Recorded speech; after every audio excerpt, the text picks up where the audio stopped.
네, 오늘의 정치권 소식 엄경영 시대정신연구소장 김민하 시사평론가 두 분과 함께 짚어보겠습니다. 안녕하세요. 안녕하세요. 네, 어서 오세요. 자, 이제 연휴가 끝나고 여야 각 당에서 이제 공천 심사, 공천 작업이 이제 한창 지금 본격화되고 있는데요. 일단 그 국민의힘 상황부터 이제 짚어보겠습니다. 오늘부터 공천 신청자 면접을 시작을 했고요. 오늘은 이게 서울과 제주, 광주 지역.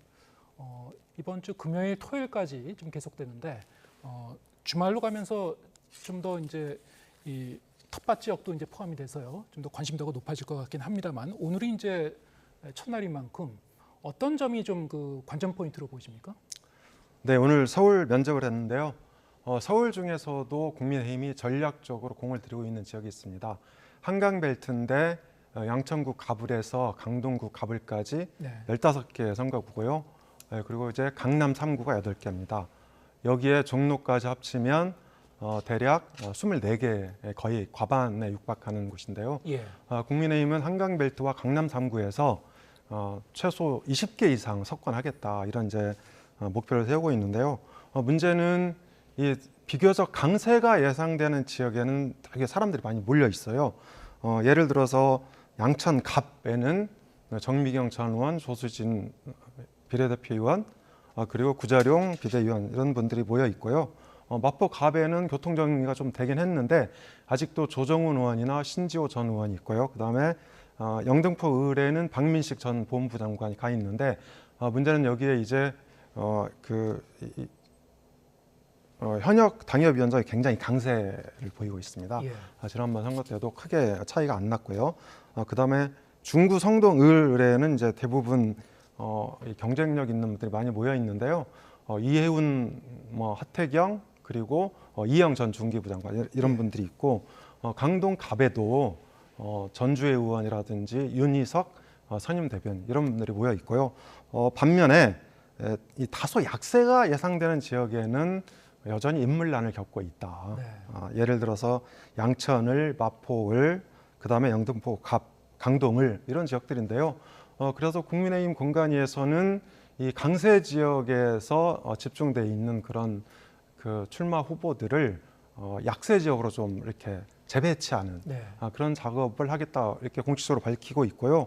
그리고 이뉴한 전 혁신위원장에 대해서는 서대문 갑 출마설이 있고, 네. 그다음에 이제 종로에도 있는데 서대문 갑에는 이용호 의원이 가 있습니다. 예. 그래서 좀 지켜봐야 될 것 같고, 그리고 강남 공천이 논란이 되고 있는데요.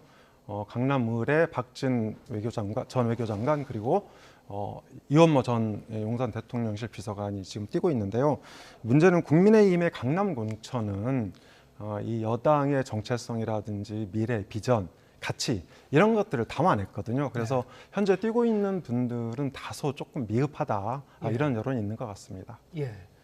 지금 이제 쭉 설명을 해주셨는데 특히 해볼 만한 지역, 뭐 험지까지는 아니고 어느 정도 이제 격전지로 이제 분류가 될 수 있는 그런 지역에는 사람들이 몰리고 있습니다. 오늘 공관위원장이 설명해 주셨습니다만 이제 재배치 얘기를 이제 꺼냈는데 이를테면 중구 성동을 같은 경우에는 이제 하태경 의원, 이해운 전 의원, 이영 전 장관, 이렇게 3명이 몰렸어요.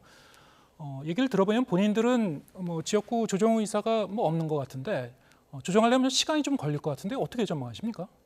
시간이 걸릴 수밖에 없겠죠. 예. 물론 이제 지금 말씀하셨습니다만 지역구 조정 의사가 없다라고 하는데 뭐 온도 차는 조금 있는 것 같습니다. 그래서 예. 뭐 이영 전 장관 같은 경우에는 뭐 또 재배치를 굳이 당에서 강하게 요구하면 뭐 받아들일 수도 있는 것처럼 뭐 해석할 수도 있는 예. 그런 발언도 했는데 뭐 실제 의지가 그런 건지 아니면 면접 과정에서 이제 나온 대답이 이제 그런 건지 그건 이제 의지를 이제 추가로 좀 확인해 봐야겠죠. 근데 이렇게 여러 사람이 몰려 있는 가운데 조정을 그렇게 한다고 해도 그러면 나머지 2명 뭐 어디로 보낼 거냐 뭐 이런 것들이 계산이 쉽지 않은 거 아니겠습니까? 아까 이용호 의원의 예를 들어주셨는데 사실 이용호 의원도 애초에는 마포갑에 이제 출마하겠다 이런 의지를 밝혔던 거잖아요. 예. 근데 마포갑에 사람들이 몰리니까 서대문구 갑으로 옮기겠다. 이렇게 애초에 좀 결단을 나름대로 한 건데 지금 말씀하셨듯이 거기에 또 인요한 전 혁신위원장 얘기가 나오고 네. 그리고 그게 또 여의치 않으니까 또 종로 얘기 나오고 근데 종로에는 또 현역 의원 있는 거 아닙니까? 그렇죠. 최재형 의원이 있고 이런 식으로 하나를 옮기게 되면 이 사람을 또 어디로 보낼 것이냐 해서 또 거기 준비하고 있는 사람이 있고 계속 연속된 어떤 그런 어려움들이 있기 때문에 재배치하는 게 쉽지는 않은 겁니다. 그래서 쉽지 않지만 또 여기에 이렇게 모여 있는 상황에서 또 경선 다 치르게 되면은 이 세 명이 한 사람 한 사람이 또 중요한 역할을 할 수 있는 그런 분들인데 네. 이 세 명이 경선을 치러서 예를 들면 나머지 두 명이 또 희생이 돼서 다른 데도 출마하지 않는 그런 그림을 만드는 것이 국민의 입장에 또 자원 낭비인 거잖아요. 그래서 이분들을 어떻게 재배치하고 어떻게 할 거냐에 있어서는 굉장히 전략적인 판단이 필요하고 그 전략적인 판단을 어떻게 만들어내느냐가 굉장히 정무적인 능력을 또 보여줄 수 있는 기회가 될 거여서 한동훈 비대위 그리고 한동훈 비대위와 이제 연관돼 있는 지금의 정영환 공천관리위 입장에서는 상당히 중요한 또 고비가 시작되고 있는 것이다 이렇게 볼 수가 있겠습니다. 네, 특히 용산 대통령실 출신 이제 출마자들 지역구 어떻게 정리할지 이것도 상당히 이제 관심인데 아까 이원모 전 비서관 같은 경우는 애초에 이제 강남으로 나올까 하다가 뭐 경기도 저 험지도 뭐 검토 대상으로 지금 일단 좀 고려 중인 걸로 좀 알고 있습니다만 이를테면 뭐 주진우 전 법률비서관 같은 경우에 해운대 갑 나온다고 하는데 이런 경우에 이제 뭐 경선으로 원칙적으로 경선으로 하겠다는 소리가 들리고 있습니다. 경선에 붙이게 되면은 일단 뭐 잡음이라든가 논란 다 차단할 수 있을까요? 어떻게 보십니까? 네, 그렇습니다. 지금 현재 영남 쪽에서 뛰고 있는 대통령실 비서관, 행정관 출신이나 장차관 출신들이 총 22명입니다. 예. 22명인데 이제 PK 쪽에서는 그나마 낙동강 벨트로 불리는 이른바 험지에 중진 의원들이 대거 지금 투입이 되고 있거든요. 그래서 여유는 좀 있다 이렇게 볼 수 있는데 다만 용산 대통령실이나 장차관 출신들이 신임 가점을 받아도 네. 기존의 중진이나 현역 의원들을 꺾기가 쉽지 않다 이렇게 보고 있는데요. 이 공관위라든지 한동훈 비대위원장은 원칙대로 특혜 없이 경선하겠다 이렇게 이제 여러 차례 천명을 했고 또 현재 상황을 보면 대략 한 3분의 1 정도만 생환하지 않을까 이런 관측도 있습니다. 그러니까 22명 중에 3분의 1이면 대략 한 7명 정도 되는데요.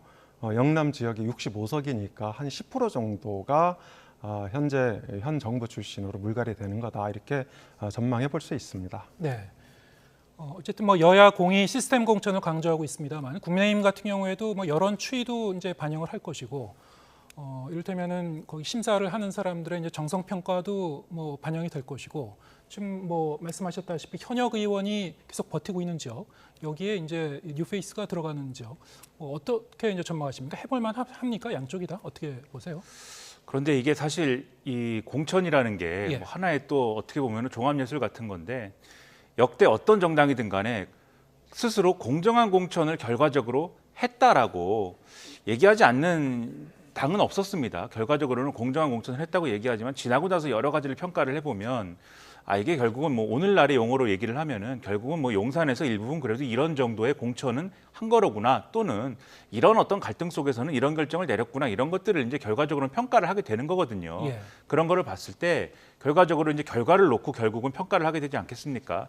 지금 이제 여러모로 이제 좀 관심사인 거는 결국은 지금 이제 일부 지역의 경우에 중진 재배치나 이런 것들이 이루어지고 있고 네. 또 이 TK 지역 같은 경우에는 아무래도 현역 물갈이나 이런 것들이 일정 부분 이루어지게 될 것인데 예. 그런 경우에 그렇게 되면은 현역들이 가지고 있는 프리미엄이나 이런 것들이 없어진 상태에서 경선이나 이런 걸 붙이게 되더라도 예. 나름대로의 이제 동등한 승부나 이런 것들이 일정 부분들은 이루어지는 거잖아요. 예. 그럴 경우에 최종적으로 공천을 받는 게 예를 들면 윤심을 등에 업은 어떤 그런 후보군인 것이냐 이런 것들이 이제 평가의 대상이 될 것인데 그래서 여기서 중요한 게 결국은 그림이 한동훈 비대위원장하고 윤석열 대통령하고 뭔가 충돌이 되는 관계 속에서 이런 것들이 이루어지는 것이냐 아니면 뭔가 스무스하게 그래도 어떤 결과가 나오더라도 서로 뭔가 협의해가는 과정 속에서 나름대로의 원칙을 가지고 이런 결과가 나오는 것이냐가 이 국민들 입장에서는 판단의 기준이 될 거거든요. 네. 근데 지금까지는 나름대로 돌아가는 어떤 판세를 보면은 대략적인 조율이 이루어지고 있다라는 그러한 신호들이 몇 가지가 있어요. 그게 예를 들면은 강남을 논의 같은 건데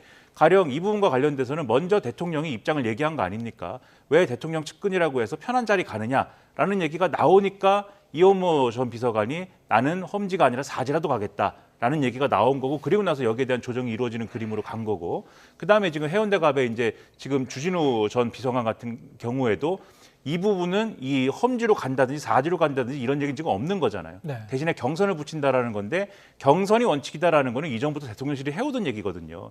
그러니까 이런 것들은 나름대로 매끄럽게 가는 과정이라는 게 있어서 일단 지금까지는 나름대로는 큰 잡음은 없는 상태로 갈 가능성이 크다. 네. 그렇게는 보는데 앞으로도 이럴 거냐는 당분간 지켜볼 문제라는 것이죠. 지금까지는 그렇지만은 이를테면은 이른바 TK 지역, 대구 경북 지역 같은 경우에는 지금 여야 이렇게 비교해 보면은 뭐 여당이 압도적으로 좀 현역 의원들이 다 버티고 있는 곳이어서 수십 곳을 이것을 현역 의원을 대상으로 만약에 물갈이를 하려고 인위적으로 할 경우에 상당히 좀 갈등과 반발이 있을 수밖에 없을 것 같습니다. 어떻게 정리해 갈 것 같습니까?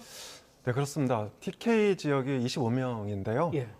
그래서 원래는 이제 10% 물갈이 하겠다 그랬으니까 2명 정도가 컷오프 대상이죠. 그런데 TK 지역도 지금 여러 가지 논란이 있는데 일단 경북 경산의 최경환 전 의원이 무소속 출마 선언을 했습니다. 이분은 이제 원래는 그 경선하겠다 이런 입장이었는데 당에서 신호를 보내지 않자 그저께 무소속 출마 선언을 했거든요. 그래서 이제 한 명이 벌써 이 무소속으로 이탈을 했고 그런데 이분은 또 경쟁력이 굉장히 강하기 때문에 네. 무소속으로 출마해도 당선 가능성이 있습니다. 게다가 대구 달서 갑에 유영하 변호사가 이제 공천 신청을 했는데요. 네. 문제는 이분이 이 박근혜 전 대통령의 핵심 측근이거든요. 예. 그리고 박근혜 전 대통령이 지난해 연말 윤석열 대통령하고 용산 대통령실 관저에서 2시간 이상 또 식사를 했고 또 최근에 이 북콘서트를 했는데 여기에 이제 모두 배석을 했었습니다. 그래서 당에서 유영하 변호사를 어떻게 할 거냐 이게 이제 관전 포인트가 될 것 같은데요. 만약에 유영하 변호사를 공천에서 배제한다면 이 중진에 대한 몇몇 중진에 대해서도 컷오프 가능성이 이제 생기는 거고요. 예. 그리고 유영하 변호사를 공천 경선에 이렇게 넣어주게 되면 다른 중진 의원들을 컷오프하기에 조금 난감해질 수도 있다. 뭐 네. 이런 문제들이 좀 있는 것 같습니다. 예. 자, 그런가 하면은 국민의힘이 유승민 전 의원 어떻게 활용을 할지 특히 이제 이 수도권 지역에서 어떤 역할을 맡길지 좀 관심이었는데 오늘 한동훈 비대위원장이 한 얘기를 들어보면 좀 거리를 두는 듯한 그런 발언을 했어요. 어떻게 보셨습니까? 오늘 보니까 일종의 뭐 이런 취지인데 쓴소리도 좀 기강이 좀 잡혀 있다는 전제 하에서 여러 다양성을 추구하는 것이다라고 얘기를 했고, 예. 그러니까 감정적인 어떤 쓴소리나 이런 것들은 그것까지 이제 포용하는 것은 아니지 않느냐라고 그런 취지의 얘기를 했습니다. 그러면서도 이제 특정인을 겨냥하는 것은 아니다라고 얘기를 했는데 예. 그동안에 이런 뭐 평론가 내지는 언론의 전망은 한동훈 비대위가 나름대로 이제 유승민 전 의원에 대한 활용 방법을 나름대로 고민하고 있는 게 아니냐. 그래서 뭐 경기 남부에 뭔가 어떤 역할을 맡긴다랄지 또는 서울의 어떤 지역에 대한 뭐 역할을 맡긴다랄지 여러 얘기가 나왔던 거잖아요. 예. 한동훈 비대위원장이 이렇게 얘기를 하는 걸 보면은 좀 지금으로서는 활용하려는 의지가 나름대로는 크지 않은 거 아니냐. 지금 이렇게 해석이 나오는 건데 제가 볼 때는 뭐 여러 해석이 있겠습니다만은 이것도 나름대로는 대통령실과 나름대로 조율을 나름대로 여러 가지를 하고 있다라고 하는 그러한 나름대로의 단서가 되는 상황이 아닌가 싶은 부분이 있어요. 왜냐하면은 감정적인 비판이다랄지 유승민 전 의원이 하고 예. 있는 여러 가지 비판에 대해서 최근에도 이제 좀 비판을 하지 않았습니까? MBC 방송이나 이런 데 나가서 윤석열 대통령에 대한 좀 뭐랄까 원색적인 노골적인 좀 비판이랄까 이런 것들을 했는데 그런 것들에 대해서 대통령실이 좀 불쾌해한다거나 좀 그런 마음을 가질 수 있는 맥락이 있는 거고 이전에도 이제 언론을 통해서 대통령실이 불편한 어떤 감정을 드러내 왔거든요. 예. 그런 것을 보면 소위 말하는 유승민 활용론에 대해서 추측하기로는 대통령실에서 좀 거부감이 있는 거 아니냐라는 생각이 들고요. 그리고 이게 이제 대통령실의 관계에 대한 문제라고 하면은 당이 감당할 수 없는 문제도 있는 것 같아요. 왜냐하면 유승민 전 의원을 활용하게 될 경우에는 국민의힘의 어쨌든 좀 우측에 있는 지지층은 좀 블록화되어 있는 부분이 있는데 그 블록화되어 있는 지지층이 굉장히 크게 반발할 수 있는 요지가 있는 거거든요. 그러면 이 여지가 있는 상황에서 그 부분을 어떻게 봉합할 것이냐의 문제에 있어서는 그렇지 않아도 지난번에 윤석열 대통령하고 한동훈 비대위원장이 막 충돌 분위기로 가고 할 때 그때 이제 일부 이 좀 우측에 치우쳐져 있는 지지층이 한동훈 비대위원장을 겨냥해서 비난도 하고 뭐 이랬기 때문에 그런 것까지 여러모로 감안을 하면 유승민 전 의원을 활용하는 방안에 대해서 너무 이제 좀 전향적으로 나오는 것 자체에 대해서는 정치적 부담이 있을 수 있다라고 예. 하면 그래서 좀 소극적인 태도로 돌아선 거 아닌가 하는데 저는 오히려 그런 걸 감수하더라도 전향적으로 좀 풀어볼 만한 문제 아닌가라는 생각도 좀 듭니다. 그래서 여러 고민이 좀 더 필요한 거 아닌가 좀 생각이 듭니다. 예, 뭐 보는 사람에 따라 뭐 다르게 좀 의견을 낼 수 있겠습니다만 어쨌든 물밑에서 어떤 그 조율이 이루어지고 있지 않은가 뭐 이런 그 해석을 해주셨고요. 지금 이제 국민의힘 상황을 계속 짚어봤기 때문에 민주당 공천 상황도 얘기해 보겠습니다. 민주당 같은 경우에는 이르면 오늘부터 현역 의원 평가 하위 20% 당사자들에게 이제 개별 통보를 이제 시작한다고 했었는데, 자 이렇게 이 공천 심사, 공천 과정이 쭉쭉 진행이 될 텐데, 자 이런 상황에서 이재명 대표가 일부 중진급 전현직 의원들에게 직접 연락을 했다고 해요. 사실상 불출마를 이제 권고하기도 했고, 상당히 좀 이례적인 일이 아닙니까? 당 대표가 이렇게 직접 나서는 거 어떻게 보셨습니까? 네, 하위 20%면 대략 30여 명 정도 되는 현역인데요. 네. 물론 이분들이 출마는 할 수 있습니다. 다만 감점이 30%니까 실제 경선에 참여해도 승산은 뭐 비교적 낮다 이렇게 볼 수 있죠. 그런데 이재명 대표가 직접 나서서 전화를 했다. 이거는 그만큼 문제의 심각성이 크다. 네. 이렇게 이제 보여집니다. 예를 들어서 지금 경선 갈등을 방치하게 되면 이 본선을 치르기도 전에 자멸에 가까운 패배를 당할 수도 있다. 네. 이렇게 볼 수 있는데요. 이재명 대표가 얼마나 다급하냐면 지난번 연휴 직전에 문재인 대통령을 예방했지 않습니까? 저는 그 예방 자체가 이 공천 갈등을 최소화하는 데 협조해달라. 이런 강력한 메시지를 담고 있다고 생각합니다. 그리고 연휴 직전에 나온 각종 여론조사를 보면 국민의힘은 상승세고 민주당은 하락세였다. 이러면서 총선 위기감이 고조되고 있는데, 게다가 연휴 첫날 이 통합개혁신당이 출범했지 않습니까? 그런데 이 통합개혁신당은 이 지역구 출마자들 중에는 민주당 출신이 굉장히 더 많습니다. 경쟁력 있는 분들이. 그러니까 뭐 원칙과 상식을 비롯해서 그동안 이제 그 비명계로 출마를 못했던 분들이 다수 출마할 가능성이 있거든요. 이렇게 되면 수도권이라든지 접전지인 중부권에서 심각한 타격을 받을 수 있다. 그렇기 때문에 이재명 대표가 직접 나서서 공천 갈등을 사전적으로 진화하고 있다. 저는 그렇게 생각을 합니다. 네. 지금 이재명 대표가 직접 연락을 하고 불출마를 이제 권고하고 있다는 그 대상들 중에는 물론 이제 이 친명계도 포함이 돼 있는 걸로 좀 확인이 되고 있습니다만, 비명계나 이제 친문도 있을 거란 말이죠. 자, 이럴 경우에는 자칫 잘못하면은 얼마 전에 이재명 대표가 이 당내 단합과 이 갈등을 수습하는 그런 메시지를 페이스북에 띄웠었는데, 이거하고는 좀 배치되는 쪽으로 또 가는 거 아니냐 이렇게 해석될 여지도 있을 것 같고, 어떻게 좀 해결해 나갈 것 같습니까? 지금 언론 보도를 보면은 뭐 친명 이렇게 전화를 해서 지금 말씀하신 대로 설득을 하는 대상 중에는 친명 인사도 포함되어 있다 뭐 이렇게 보도가 나오는데, 네. 사실 그 친명 인사도 포함되어 있다의 친명 인사는 사실 뭐 1명 내지는 2명 정도인 것 같아요. 예. 그러니까 극소수인 것이죠. 대부분은 뭐 대부분이라고 해야 될지 모르겠지만 거론되는 인사들의 상당수는 이제 뭐 소위 말하는 비명계 내지는 올드보이 이렇게 예. 이제 불리는 그러한 인사들로 보이는데, 이 지금 말씀하신 이제 계파 갈등을 앞으로는 뭐 이렇게 좀 하지 말자랄지 통합을 하자라고 할 때, 이재명 대표가 그렇게 얘기할 때 주어가 뭔지를 잘 봐야 될 필요가 있습니다. 그러니까 계파 갈등을 일으키는 사람이 누구냐? 그러니까 이재명 대표가 앞으로 뭔가 공천과 관련돼서 칼질을 할 것이기 때문에, 네. 즉 비명계들을 쳐낼 것이기 때문에, 이게 계파 갈등을 불러올 것이기 때문에 내가 그렇게 안 하겠습니다 이렇게 얘기를 한 거냐, 아니면 내가 뭔가 공천 갈등을 불러일으킬 만한 어떤 일을 할 것인데 이것은 이기는 공천을 하기 위함이기 때문에 여기에 대해 반발하는 게 계파 갈등이다. 그러니까 그런 반발을 하지 말라. 이게 이제 계파 갈등의 어떤 원인이라고 얘기를 하는 것이냐를 잘 봐야 되는데, 이재명 대표가 지금 하고 있는 설득 작업은 이제 후자에 가까운 행위를 하고 있는 것이죠. 그러니까 무슨 얘기냐면, 지금 어쨌든 전화를 해서 이재명 대표가 뭔가 얘기를 설득을 했다고 하면은 불출마를 하거나 또는 뭐 아니면은 뭐 다른 지역에 출마를 하라든지 험지 출마를 하라거나 뭔가 그 사람에게 불리한 것을 제안하는 그러한 것들 아니겠습니까?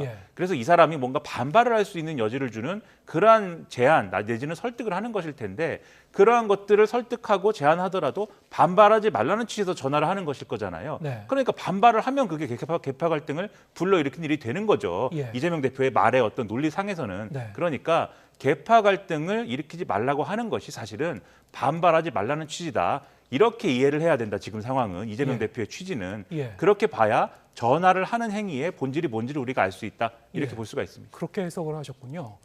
근데 이재명 대표가 비명계 인사에게 이렇게 연락을 해서 어떤 교통 정리를 시도한다고 했을 때, 지금 김나 평론가께서는 그렇게 해석을 하셨습니다만, 이재명 대표의 메시지 내용을 보면은 이 친명과 이 친문을 구분하는 것은 일종의 이관계다. 뭐 이렇게 이제 얘기를 했어요.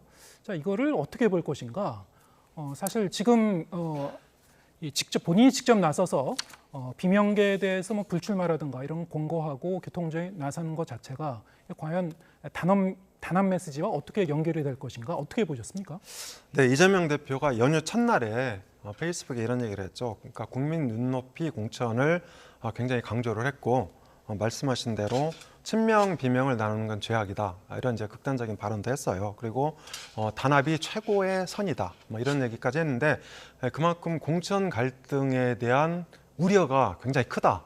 이제 저는 이제 그렇게 보고 있고요. 네. 그리고 아무래도 이재명 대표가 직접 전화해서 예. 또 경위를 설명하고 친명이든 비명이든 협조를 구하고 또 이제 출마를 안 한다면 그러니까 내년 8월에 올해 8월에 전당대회가 있거든요. 네. 그래서 그러니까 총선에 출마하지 않더라도 다양한 또 역할이 주어질 수도 있고 저는 그래서 이런 측면에서 여러 가지 거중 중재 작업, 조정 작업을 하고 있다 이렇게 보고 있습니다. 예. 네. 자, 그렇다면은 이렇게 지역구 조정을 해 나가는 과정에서 지금 이제 관심의 초점이 임종석 전 비서실장이라든가 아니면은 뭐 전해철, 진선미 의원 등 문재인 정권의 장관 출신 그 인사들 어떻게 정리해 나갈지 어떻게 뭐 뜻대로 관철을 할지 어떻게 전망하십니까? 제가 만약에 기준을 세운다라고 하면은 그 기준은 뭐 당연히 이제 이 지역구에 출마를 해서 상대 후보를 이길 수 있는가를 이제 최선의 기준으로 놓지 않겠습니까? 예. 그리고 전체적인 어떤 선거 구도에서 이 후보가 출마를 했을 때 이 전체적인 구도에 도움이 되는가 당에 이것을 기준으로 얘기를 할 텐데 그러한 기준을 놓고 이 객관적인 자료를 들어서 만약에 이분들의 또는 불출마라든지 또는 뭐 컷오프라든지 어떤 경우 뭐 사실상의 컷오프라든지 이런 기준을 제시를 하면서 설득을 한다고 하면은 그것에 대한 후과나 이런 것들이 크지 않겠죠. 근데 앞서 말씀하신 대로 예를 들면 친명, 비명의 기준을 연상케 한다든지 네. 우리가 비주를 해서 뭔가 손해를 보는 것이냐 예. 이런 걸 연상하게 하는 그러한 방식으로 이제 좀 어떤 압력이라든가 이런 것들이 주어지게 되면 그러면 당연히 여기에 대해서는 뭔가 반발이 나오고 그러한 반발 속에서 탈당을 택한다든지 예. 소위 말하는 제3지대행을 택한다든지 예. 이런 것들을 통해서 민주당의 경쟁력이 훼손되는 거 아니겠습니까? 그래서 둘 중에 어느 길로 갈 거냐가 굉장히 이제 뭐랄까요? 굉장히 좀 섬세한 어떤 작업을 통해서 이게 설득이 돼야 되는 그런 상황인 것인데 네. 최근까지 임종석 전 비서실장과 관련된 보도나 이런 것들을 보면은 그러한 작업이 이루어지고 있는가에 대해서는 조금 의문이에요. 그러니까 애초부터 예를 들면 명분을 가지고 임종석 전 비서실장이 이제 예를 들면은 청와대 비서실장까지 한 입장인 이 어떤 그런 처지에서 너무 쉬운 지역구 가는 거 아니냐. 좀 더 험지. 예를 들면 어떤 지역구, 이런 지역구에서 좀 강하게 붙어봤으면 좋겠다. 어떤 후보와. 예. 이런 논리로 설득을 했다고 하면 사실 임종석 전 비서실장도 그걸 뭐 거부한다든지 그럴 명분은 없는 거 아닙니까? 근데 네. 그게 아니고 예를 들면 뭐 이 문재인 정권 심판 이런 얘기가 예. 안 나오게 하기 위해서 예. 출마하지 말아야 된다 할지 또는 뭐 이 586 청산 이 구호가 나오니까 네. 그런 것들을 좀 희석시키기 위해서 나오지 말아야 한다 할지 뭐 이런 얘기였잖아요. 네. 근데 사실 그게 제가 볼 때는 큰 설득력은 없는 얘기거든요. 임종석 전 비서실장이 불출마하면은 그런 구도가 없어지느냐? 아닐 거거든요. 왜냐하면 이 구도는 한동훈 비대위원장이나 국민의힘이 이 갖고 오는 구도는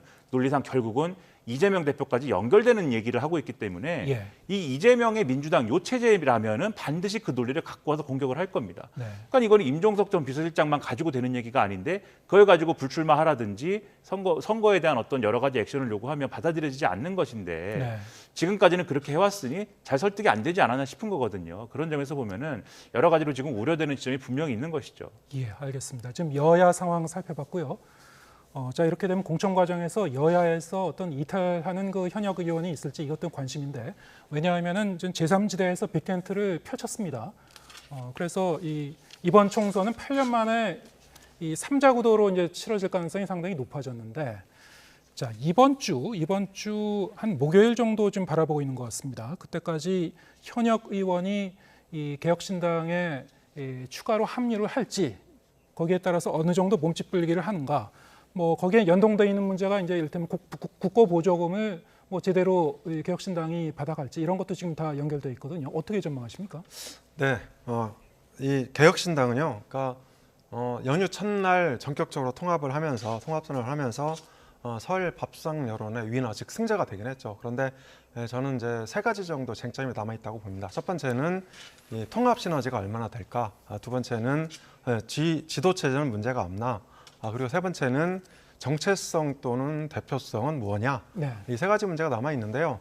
그러니까 첫 번째 이 통합 시너지 문제는 지금 한국 정치가 1987년 대통령 직선제 도입 이래로 이 진영을 나누어서 총결집 상태가 지속되고 있다.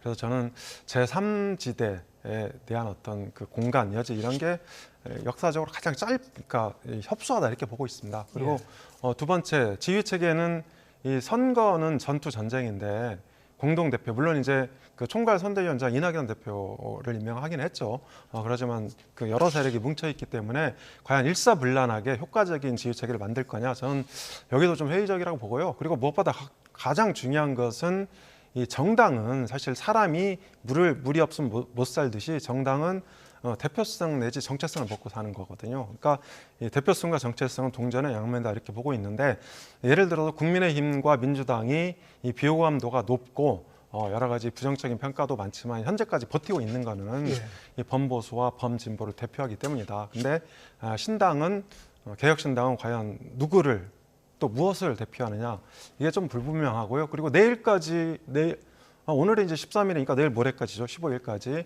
한석을 더 하면 국고보조금을 확보할 수 있죠. 그런데 저는 김웅 의원이라든지 또 이렇게 오영환 의원이라든지 여야 다 불출마 선언한 의원들을 굉장히 그러니까 여러 각도로 지금 접촉을 하고 있는 걸로 알고 있거든요. 그래서 저는 한석 확보는 충분하다 이렇게 봅니다.